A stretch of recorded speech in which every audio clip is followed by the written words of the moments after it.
Mr. Nix, where were you on November 22nd, 1963? Standing on the corner of Main and Houston. And did you take any pictures of the presidential limousine as it went through Dealey Plaza? Yes, I've taken pictures before and after, before the assassination and during the assassination. And you know, of course, that your pictures were eventually used by the government to determine where the limousine was when some of the shots were fired. Yes. Did you deliver a copy of your film to the federal government?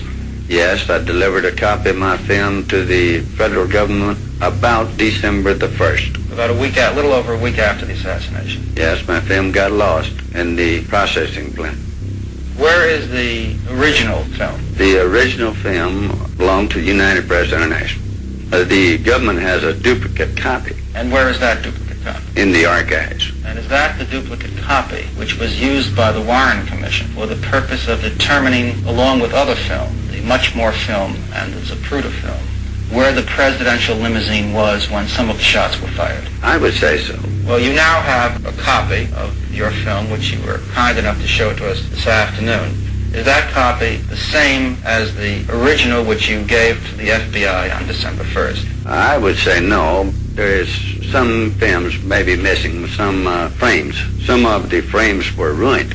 Does the film which you have at the present time have the same number of frames as the film which you delivered to the FBI on December 1st? I would say no, but it's because of losing maybe a frame here and there. At the time the shots were fired, did you look at the book depository building? No. Did you think at that time that the shots came from the book depository building? No, I thought it came from a fence between the book depository and the railroad track. Most everyone thought it came from the fence behind the book depository. Dallas motorcycle officers who were ranging along beside the cavalcade took off across the field in the direction from which the murderer apparently had fired.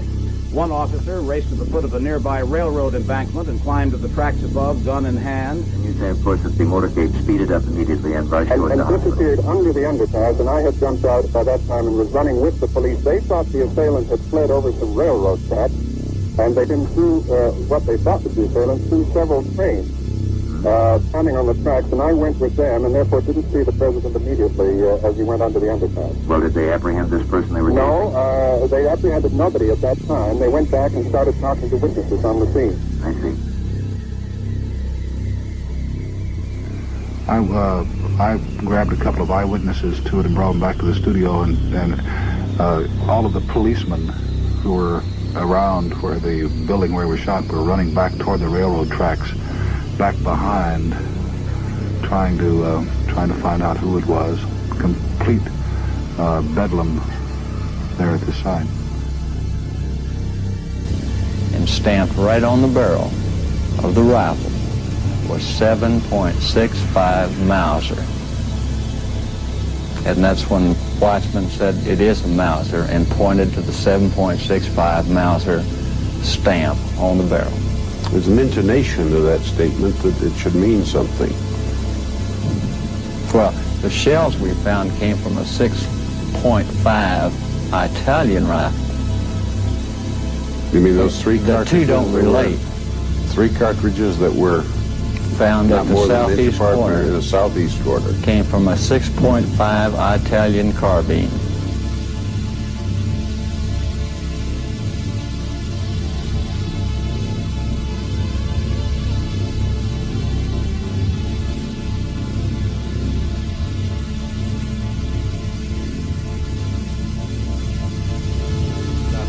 Mauser German-made rifle with the sniper scope sights that was found on the German-built Mauser with the sniper scope that was used to kill President Kennedy. 7.65 Mauser, German rifle, familiar to those who served in World War II. Place. It's a 7.65 Mauser, German-made Army rifle, telescopic sight, and one shell left in the chamber.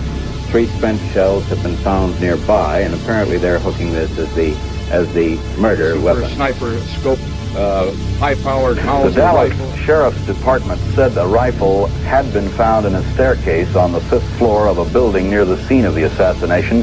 It was a 7.65 Mauser. A German Mauser, I believe. There's another word that a Mauser has been found. Mauser.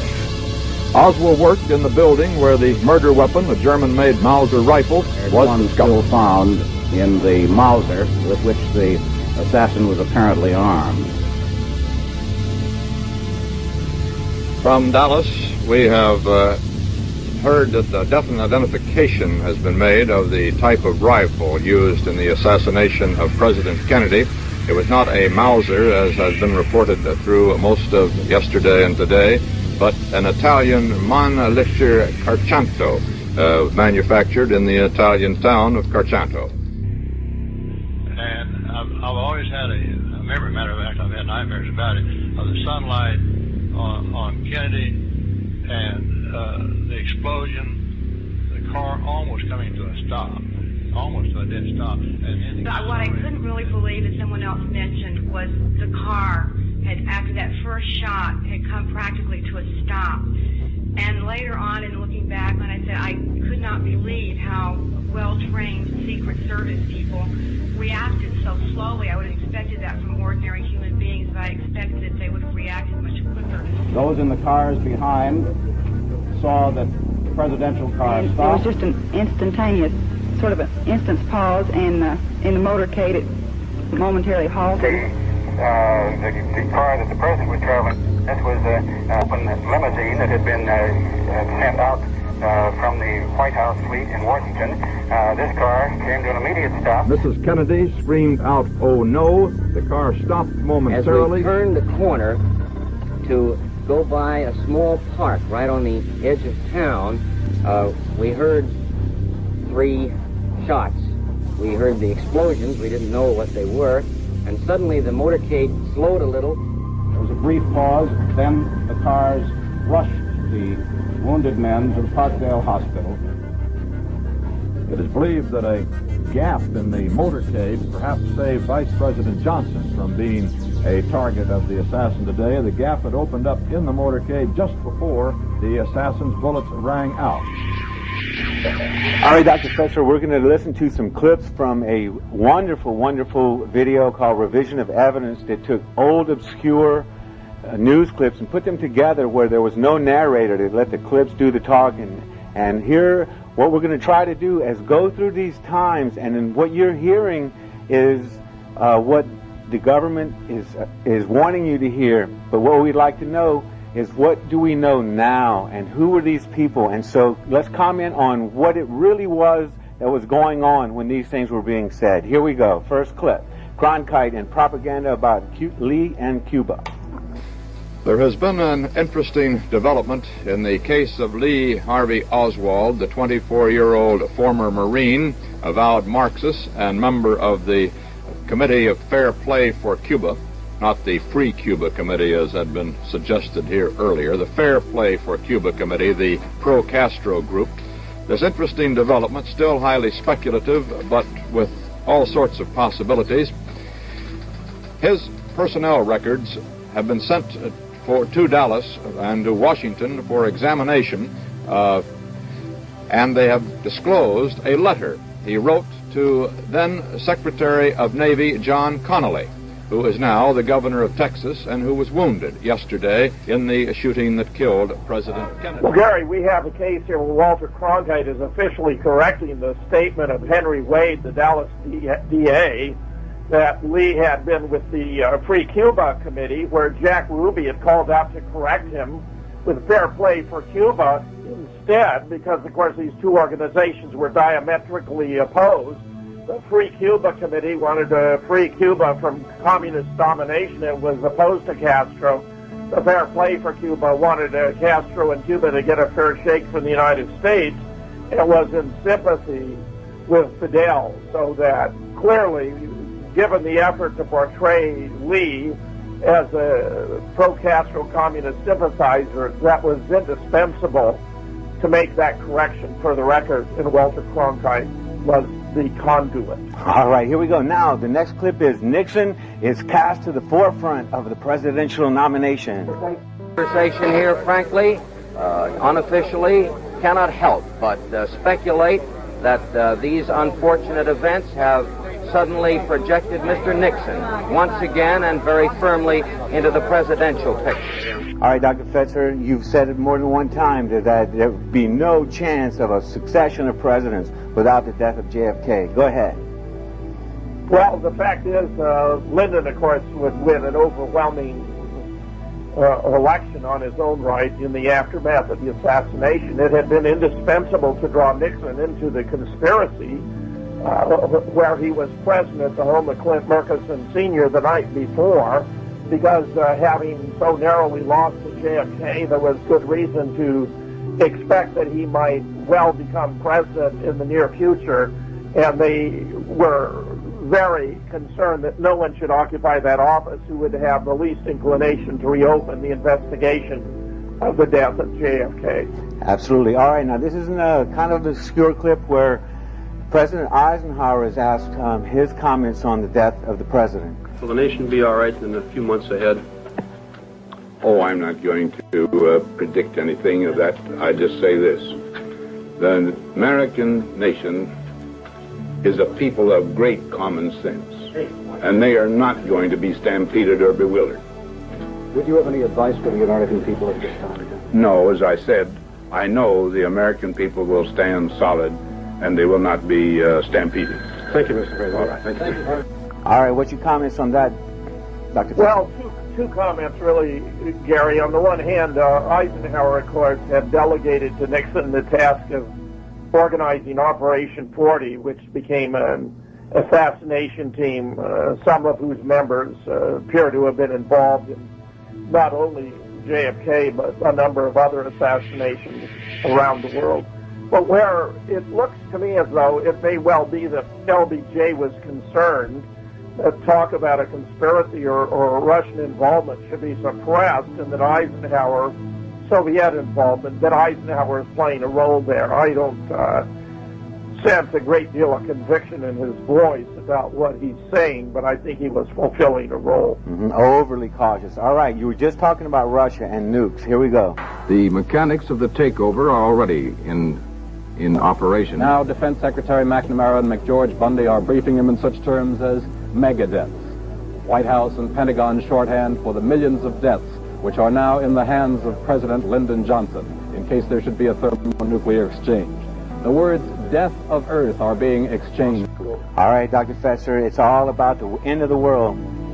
Well, here really it's just simply affirming that Lyndon Johnson is the new president. He's the guy who's got his finger on the nuclear button, and I don't think there's very much going on here, Gary, in all candor. Wasn't it one of the main reasons that everyone was told to be quiet because of a possible nuclear thermal threat? And it seems like they're laying the groundwork.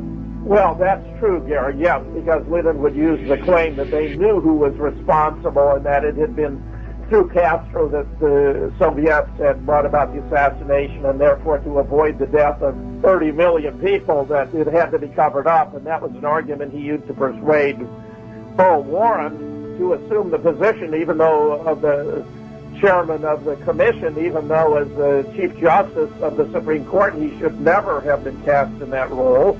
After all, if the commission had done its job, actually found culprits to prosecute, the case would have eventually made its way through the court and come before the Supreme Court, whose chief was already, contaminated and couldn't have participated in the court's deliberation by virtue of his previous involvement. All right, yes. All right, so now we're going to Walter Cronkite, and he's talking about Soviet propaganda, and it appears to me that he's describing the truth, and they're saying, well, you can't believe this because it's Soviet propaganda. Radio commentator Valentin Zorin, one of their respected, as far as the Soviet goes, mouthpieces of the Kremlin, is trying to counter charges on Moscow radio that President Kennedy was a victim of a leftist fanatic. He has said, those who know how the security of President Kennedy is organized know that it is not possible for a fanatic to commit such an assassination. A political crime, thoroughly prepared and planned, has taken place, Valentin Zorin says. And this terribly inflammatory statement by one of the kingpins of Soviet propaganda in Moscow. He went on to say, quote, "It is not accidental that it took place in the southern states, which are well known as a stronghold of racist and other fascist scum. It is precisely here that Goldwater," referring of course to Arizona Senator Barry Goldwater, who is one of the contenders for the presidency, gets his support. We repeat, in case anybody could mistake the import of these words, that this is Soviet propaganda broadcast by Moscow radio commentator Valentin Zorin. Zorin went on to charge that the president's slaying was inspired by forces opposed to President Kennedy's policy of improving relations with the Soviet Union. Wow, it seems like he was calling it out right there. Dr. Fetzer, what do you think? Well, you're absolutely right. They had to suppress it immediately and give it a spin so it's all propaganda. He's an expert on propaganda, clearly trying to mislead the public. But the fact is, what he said was exactly right. If it had not been for the stand down by the Secret Service, where we have more than 15 indications of their complicity in setting him up for the hit, including leaving 2 agents who would have run beside or ridden on the back of the presidential limousine behind at Love Field, putting the vehicles in the wrong order, where instead of the presidential limousine being more or less in the middle of the motorcade, preceded by flatbed trucks with reporters and film cameras, it was put out front, which is, of course, an outrageous insult. Anyone familiar with intelligence would recognize that was a grotesque abuse. Doctor, is there a name for it or a type of fallacy when you give the truth out but blame it on your adversaries? Well, it's a form of spinning, of course. I mean, this is propagandistic, just really deliberately misinforming the public. They're attacking the source, so it's a kind of a sophisticated form of an ad hominem by implying that he is a propagandist. So essentially, it's a political form of an ad hominem attack. They must know what they're doing, because it would seem dangerous to me to go ahead and give the truth out and just say it was someone else that said it.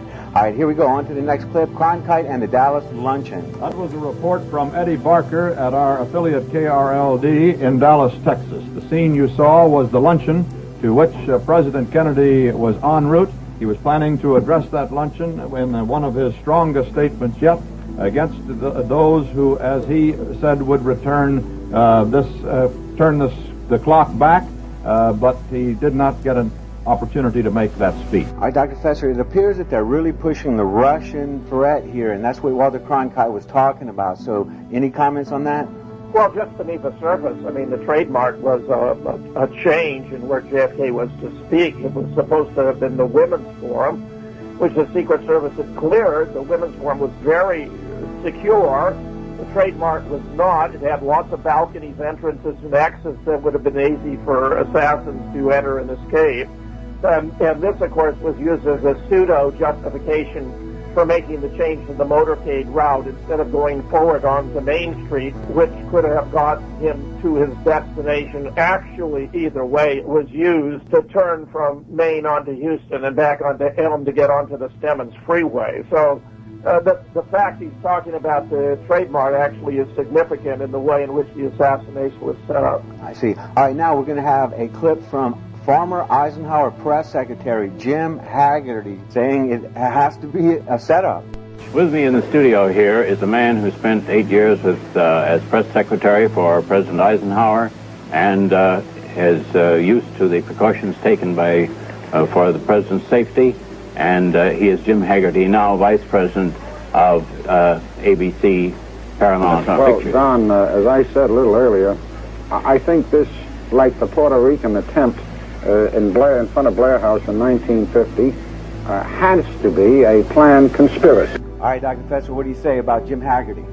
Well, they had to get him off the air fast. I'm sure they did, Gary, because, I mean, he's an old, experienced, smart guy, and he was speaking the truth, which has become a rare commodity. You couldn't find a politician today who would admit, for example, that the incursion of Israel into Gaza was grossly unjustified and a horrendous slaughter, which is one of the most horrific acts of recent history. It's taking place, and the United States, to my consternation, remains mute and silent, just as we are remaining mute and silent as the Ukraine attempts to slaughter the pro-Russian separatists in Ukraine. The United States has completely forfeited its moral authority. I wish we only had more like Jim Haggerty, whom I remember from my youth. He was a good man, and it's a shame we don't have more like him.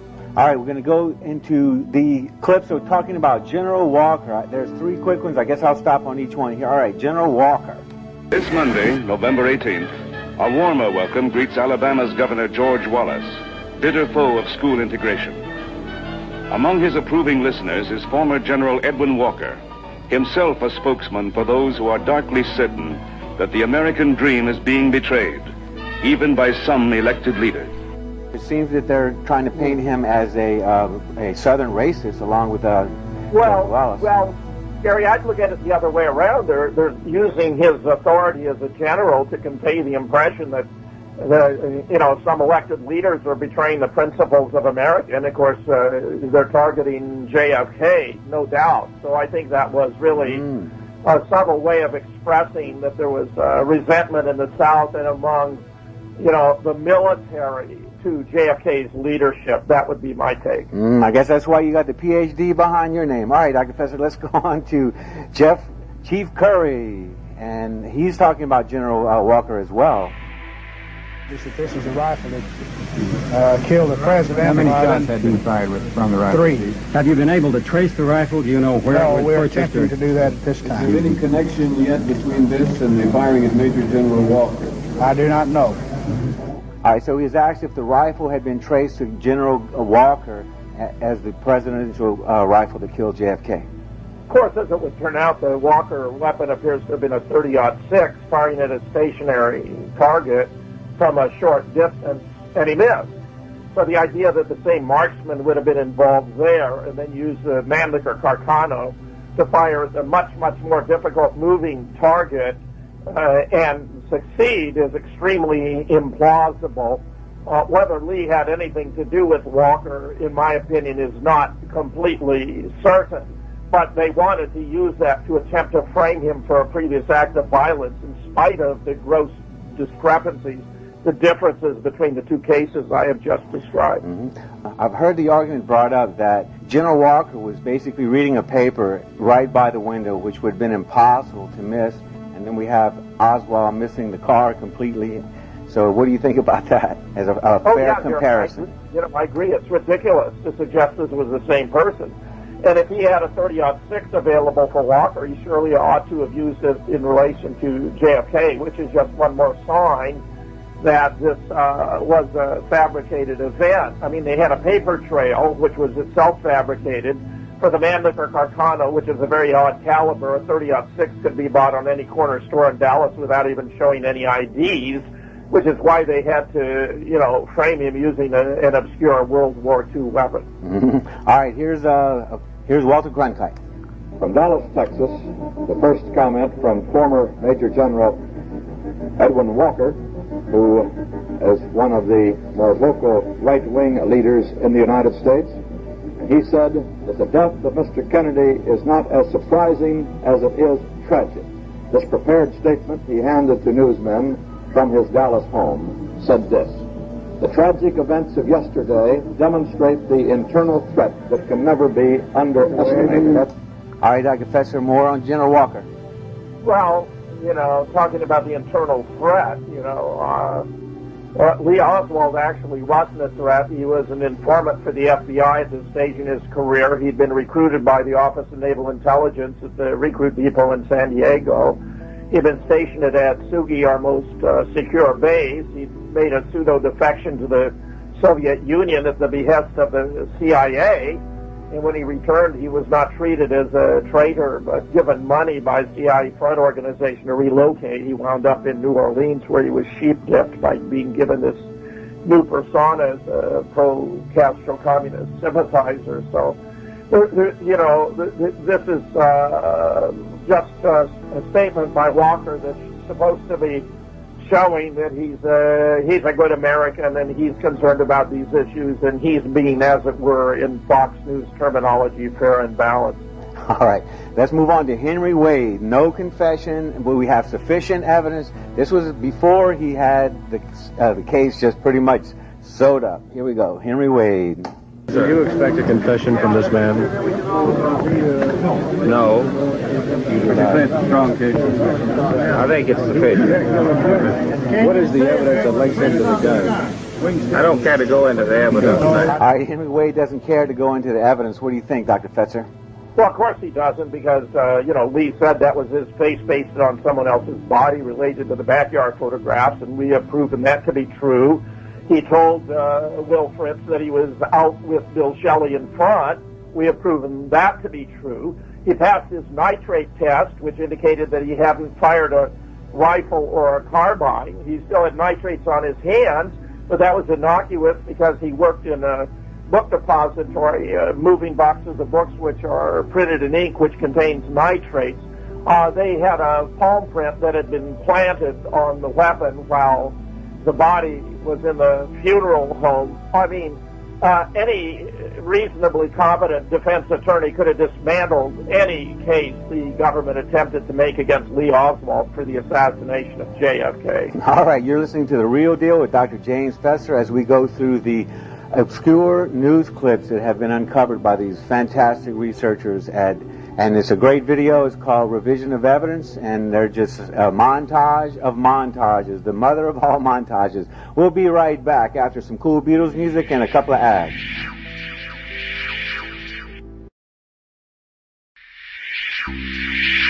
All right, you're listening to The Real Deal with Dr. James Fetzer and Gary King. We're going through these wonderful montages of clips that were put together for us from long, long ago, but now public domain news clips. All right, now we're going to talk with who appears to me the most honest of everyone there was Chief Curry, who seemed to be answering the questions to the best of his ability. Now we're going to have about Oswald taking the bus, how. If you listen to the end, they'll say, well, what evidence do you have of Oswald? And he said, well, we took roll call, and then they cut it off. Here we go. I don't know how long the other man has worked. What type of establishment? How Oswald got to the other side of town? Is there anything that can come up of that?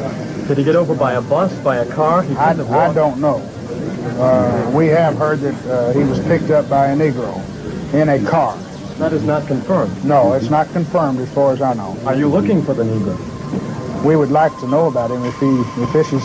If it is so, we would certainly like to find him. Chief Curry, could you detail for us what led you to Oswald? Not exactly, except... Well, what he did say is that we went in the building and he wasn't there. All right, Dr. Fetzer? Yeah, well, we had explained that he left the building because it was obvious no more work was going to be done that day. That was perfectly reasonable on the list of employees.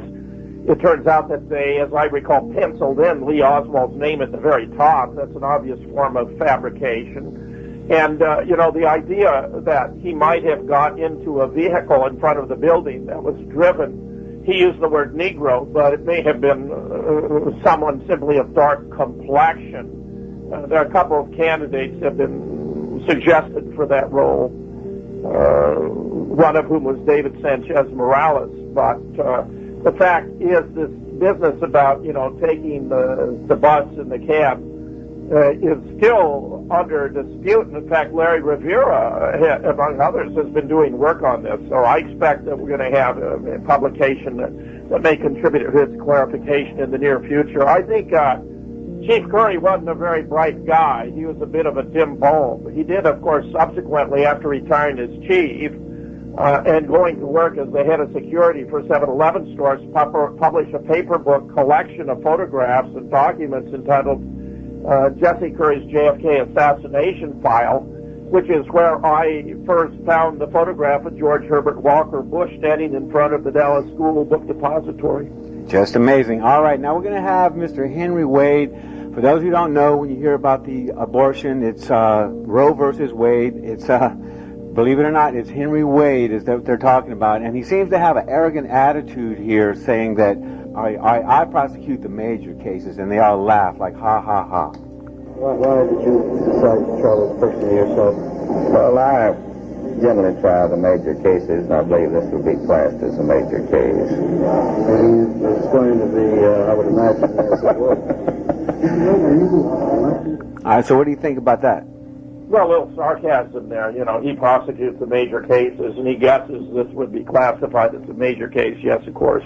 The assassination of the President of the United States would be classified as a major case. So I think this is, unflattering to Henry Wade, but, reflects his sense of power in that position where, he originally began talking about the possibility of conspiracy until he received a phone call from either Lyndon himself or one of his closest aides, just as Will Fritz appears to have been told by Lyndon that he's got his man and to seal the deal, close it up. So Lyndon was, of course, taking all the steps necessary to ensure that there was no genuine, no bona fide investigation of what had happened, that had it been conducted in a serious fashion would inevitably have led back to him. Mm-hmm.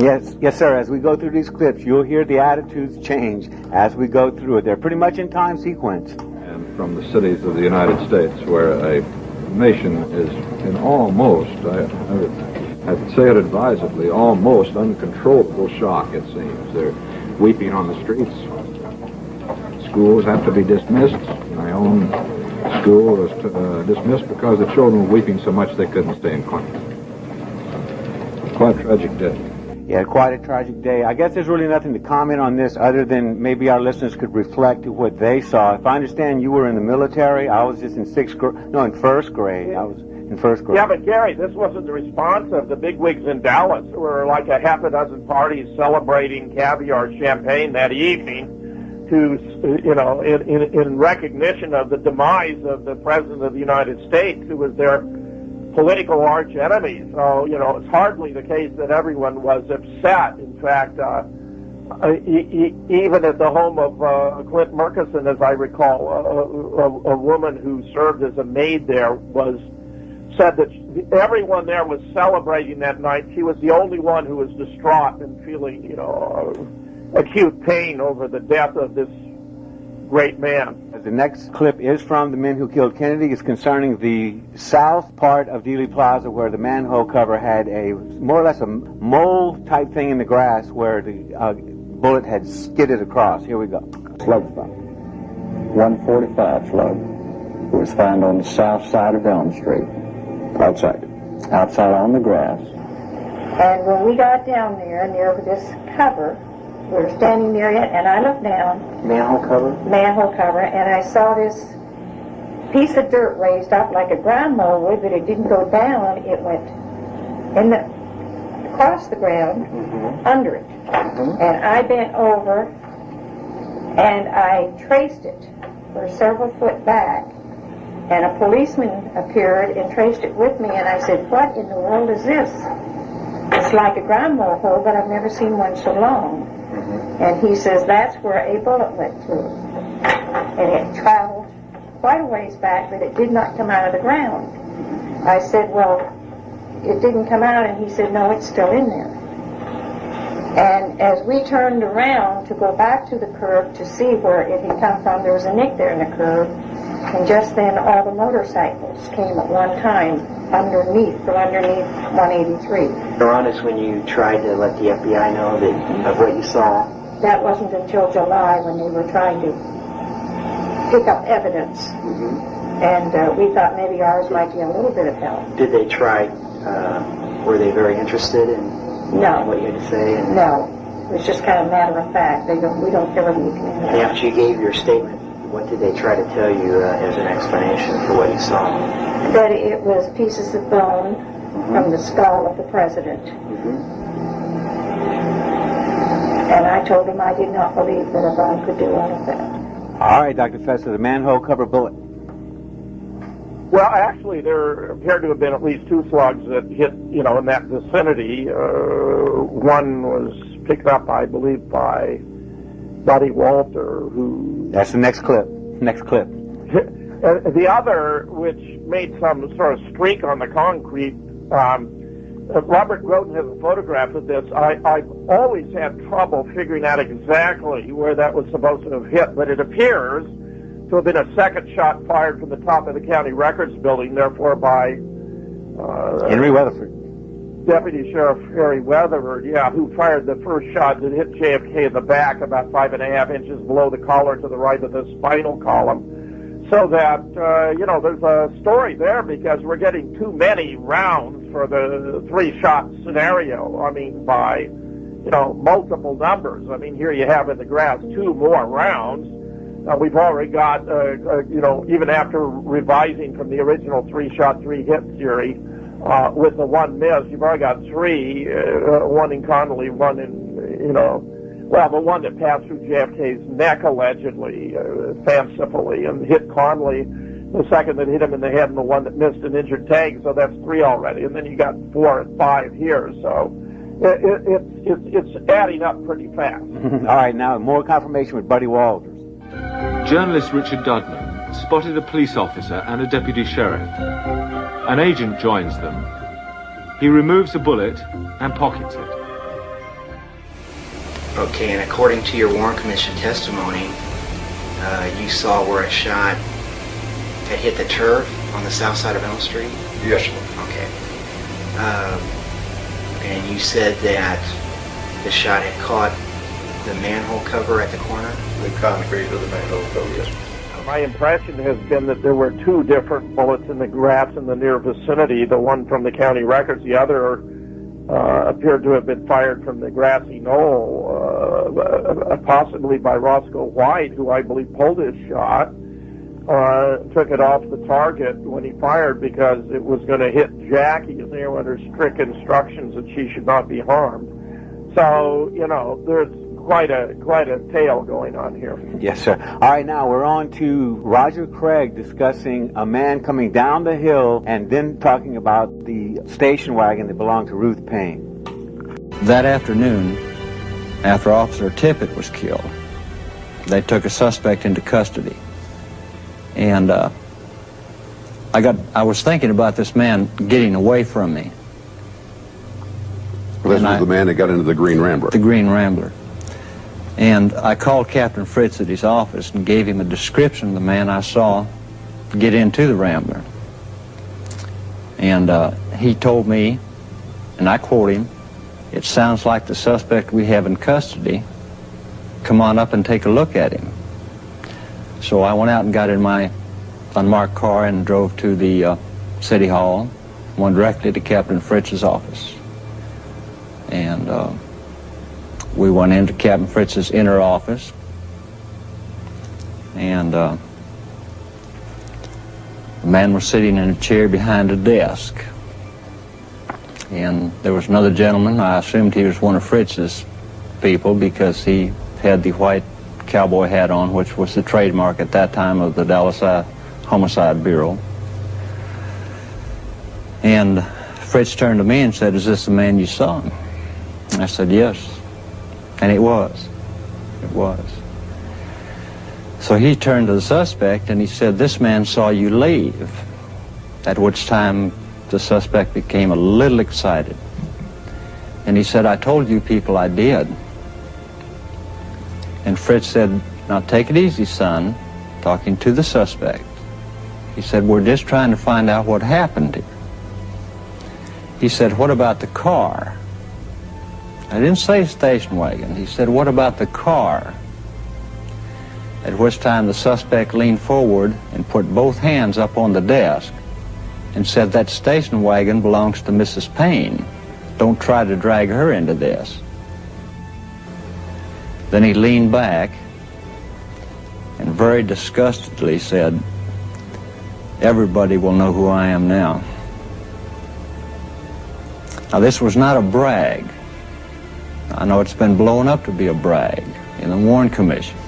But this was not a brag. This was a man that you catch in a building at night, after it's locked. Mm-hmm. This is like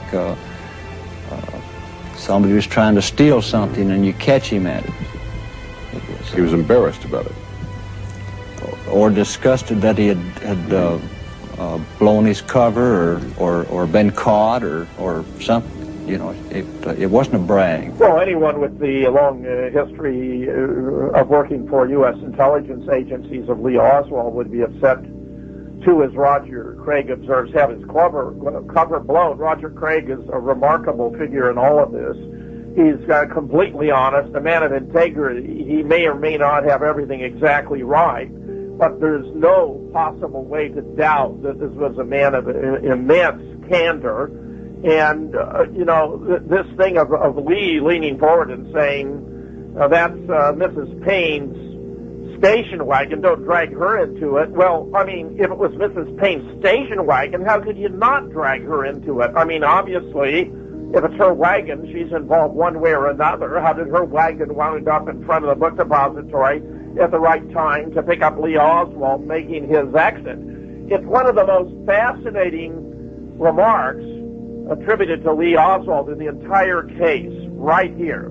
That's it. That, along with his observations that he was out with Bill Shelley in front during the shooting, which we have been able to verify, and also, that it was his face pasted on someone else's body for the backyard photograph he was shown. I mean, Lee appears to have been a very honest, very intelligent man, and I think this is just terribly, terribly interesting stuff where I think Larry Rivera is going to have more to say about it. I have a feeling you're right. All right, now we're going to go to some clips about Lee Oswald, where he's complaining about no lawyer.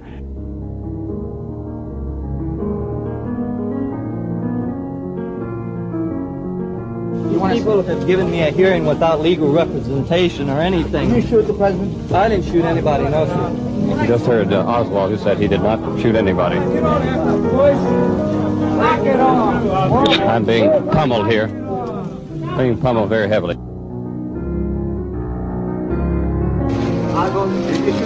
I didn't shoot anybody, sir. I haven't been told what I'm here for. You have a lawyer?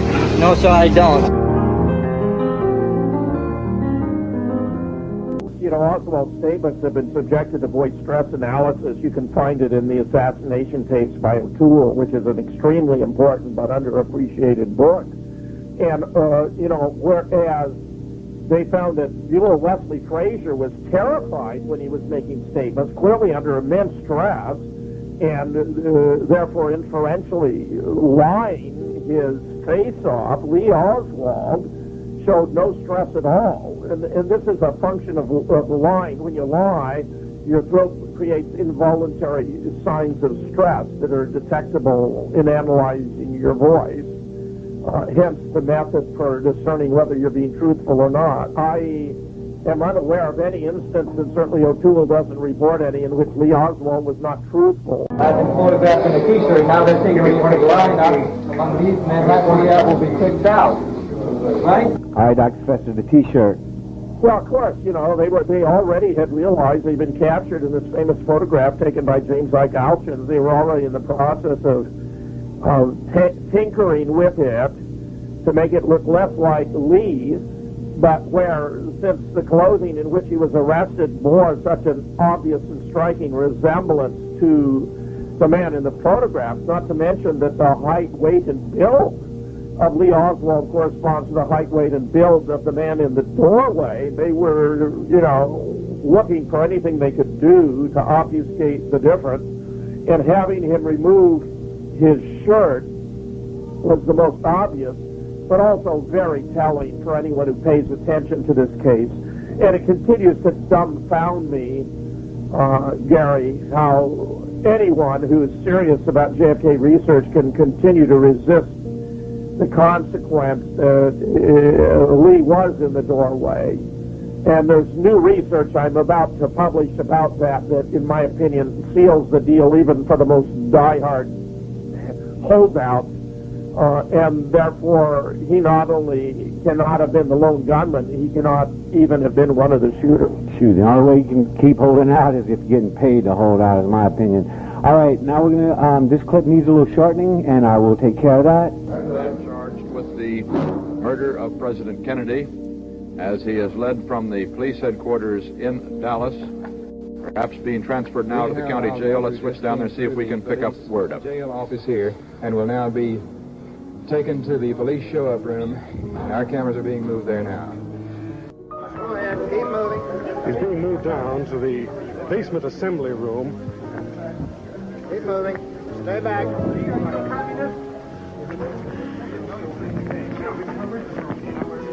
He'll be taken down to the basement assembly room, where he will confront the assembly of press gathered here at the police station for the past 10 hours or so of interrogation. I positively know nothing about this situation here.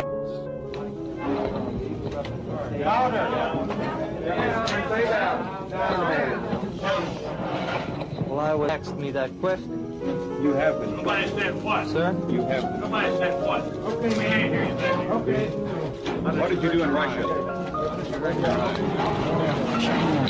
Oswald, how did you hurt your mind? A policeman hit me.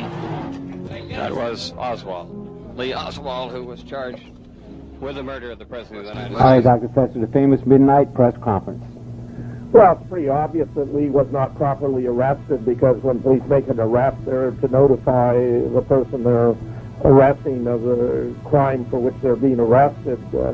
It's interesting, of course, that he wasn't told that he was being accused of shooting the President of the United States, because in his arrest report, it states very boldly, this man shot and killed President John F. Kennedy and Officer J.D. Tippit and also wounded Governor John Connally. And that arrest report is timed at 1:40. The assassination took place at 1:30. So this is, an hour and 10 minutes later for the date of the report, but actually he wasn't arrested until 1:50. And therefore, someone was jumping the gun, which can happen when you have a script and no one's quite sure, about the timing, and they want to make sure they don't screw up. But sometimes by doing things prematurely, you're committing the very offense you're trying to avoid. So I think this is a very glaring example of an improper arrest, that they wanted to keep him in ignorance because they didn't want him to say anything that might blow the case. And as you can see, they were largely successful in achieving that objective. And it's midnight, and he finds out from a reporter that you've been charged with killing the President of the United States. Yeah, and this is even after an alleged arraignment, This is completely ridiculous and just shows how contrived was the whole thing. It was a setup. He was being framed, and they were not even following ordinary judicial procedure. If he's going to be indicted, then let it take place in accordance with the law. But, of course, none of that was happening here. Less than 1 hour after a Dallas policeman was shot and killed in the downtown area. Oswald first was charged with killing the policeman. Officers say they have an eyewitness to that shooting. After further questioning, he was formally charged with the president's death. Oswald has admitted nothing. All right, Dr. Fetzer.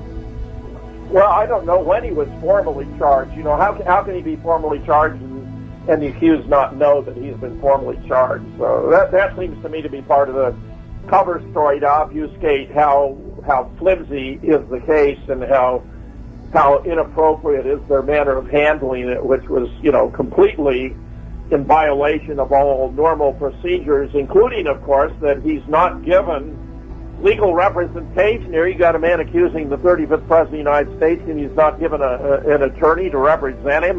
That's about as egregious as it gets. All right, now, the audio is a little poor here, but you do hear one of the reporters calling out, did you aim at Connally? Did you shoot at Connally? Here comes Oswald down the hall again. You fire that rifle.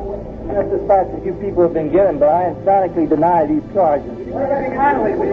Oswald is hustled through a doorway. He says he has nothing against anybody. He has not committed any act of violence. Oswald makes this claim as he's hustled from the interrogation room through a doorway, down an elevator, up an elevator into his jail cell. All right, he claims that he has committed no acts of violence and has nothing against anyone. And he passes voice stress on that too, so he's speaking the truth. I increasingly am skeptical, therefore, that he actually had written to the John Connally as Secretary of the Navy to appeal his discharge, which, this is all very, murky, though I'm sure there are those who have every answer on this aspect of the case. So, I'll look for them to come forward and add clarification. But I think you can believe, if Lee Oswald said it, you can believe it. It was true. All right, now, this is the most telling clip in all of my years of research, and what you'll hear is Lee Oswald being asked, did you shoot the president? And he turned around and said, you people keep asking me that. I'd like some legal representation. These police officers have not allowed me to have any. I don't know what this is all about. Kill the president? No, sir, I didn't. People keep asking me that. If you heard clearly, say, you people keep asking me that, Dr. Fetzer, that just gives me goosebumps. Well, of course. I mean, it just reflects that he was being kept in the dark, Gary. I mean, this is a clever strategy. When you have a patsy, you don't want to tip him off exactly what hand you're holding, how you're going to play your cards, so that you can keep him in the dark and he can't fend for himself. This is The Real Deal. You've been on with Dr. James Fetzer and his analysis of the news clips. This is Gary King, and we'll see you next week.